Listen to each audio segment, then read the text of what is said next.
livro de Êxodo é o segundo livro da Bíblia. Ele dá seguimento ao enredo do livro anterior, Gênesis, que termina com o neto de Abraão, Jacó, levando sua numerosa família de 70 pessoas para o Egito. O 11º filho de Jacó, José, tinha se tornado vice-comandante do Egito. Ele salvou toda a sua família durante um período de fome. Faraó, o rei do Egito, ofereceu à família que fossem viver lá como um refúgio seguro. Por fim, Jacó morre no Egito, e assim como José e todos os seus irmãos. Cerca de 400 anos se passam e a história do Êxodo começa. O nome se refere ao evento que acontece na primeira metade do livro, o Êxodo de Israel do Egito. O livro tem uma segunda metade, que acontece no pé do Monte Sinai. Nesse vídeo vamos nos concentrar somente na primeira metade, quando séculos se passaram e Israel prosperou e se multiplicou e encheu a terra. Esse versículo é um eco deliberado da bênção que Deus deu a toda a humanidade no Jardim do Éden.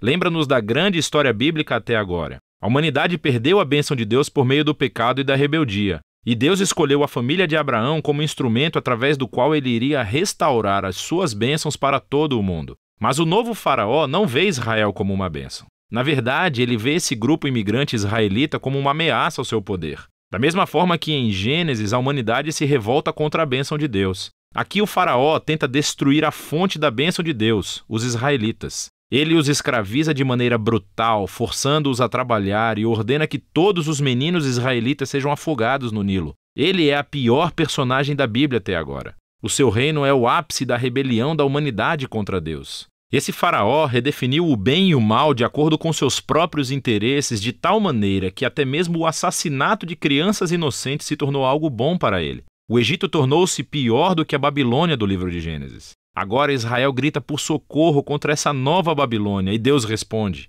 Primeiro, Deus vira o mal do faraó de cabeça para baixo quando uma mãe israelita joga o seu filho no Nilo, mas dentro de um cesto. Ele flutua com segurança até a família do próprio faraó.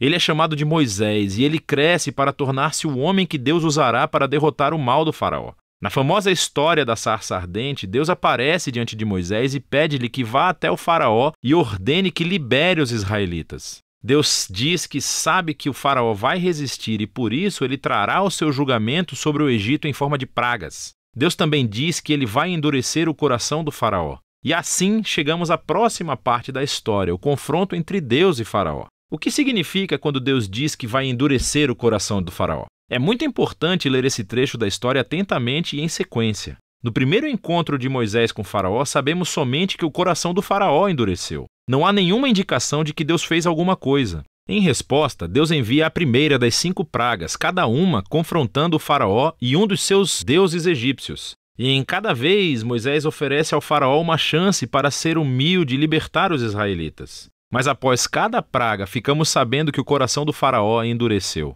Ele está fazendo isso por vontade própria. Eventualmente, é com a segunda das 5 pragas que começamos a escutar como Deus endureceu o coração de faraó. O propósito da história parece ser esse. Mesmo que Deus soubesse que faraó iria resistir à sua vontade, Deus ainda lhe deu a chance de fazer a coisa certa.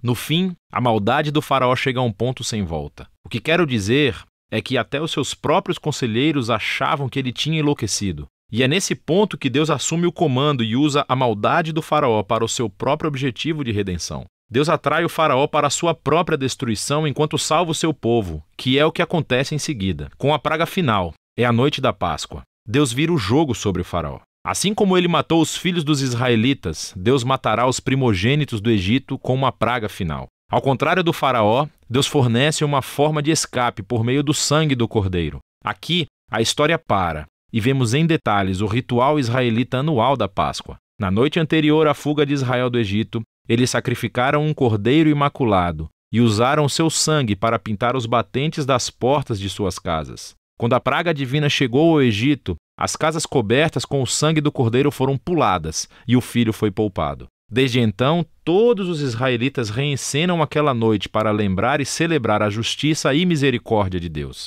Mas o faraó, por conta do seu orgulho e rebeldia, perde o próprio filho e é obrigado finalmente a libertar os israelitas. Os escravos israelitas fazem o seu êxodo do Egito, mas assim que eles saem, o faraó muda de ideia. Ele reúne o seu exército e persegue os israelitas para uma batalha final. Quando os israelitas passam pelas águas do mar em segurança, o faraó decide atacar e assim entra na sua própria destruição. A história do Êxodo conclui com a primeira canção de louvor da Bíblia. chama-se A Canção do Mar. O verso final declara que o Senhor é rei. A canção reconta em poesia do que se trata a história do reino de Deus. Fala sobre como Deus tem a missão de confrontar o mal no seu mundo e resgatar aqueles que são escravizados pelo mal. Deus vai trazer todo o seu povo para a terra prometida, onde a sua presença divina viverá entre eles. Essa história mostra como é quando Deus se torna rei do seu povo. Depois que os israelitas entoam a sua canção, a história tem uma reviravolta. Os israelitas estão andando pelo deserto a caminho do Monte Sinai. Estão com fome, com sede e começam a criticar Moisés e Deus por terem sido salvos. Dizem que têm saudade dos bons dias no Egito. É uma loucura! Deus graciosamente fornece comida e água para Israel no deserto, mas essas histórias são sombrias. Começamos a pensar, será que o coração de Israel é tão duro quanto o de Faraó? Vamos ver. Por enquanto, essa é a primeira metade do livro de Êxodo.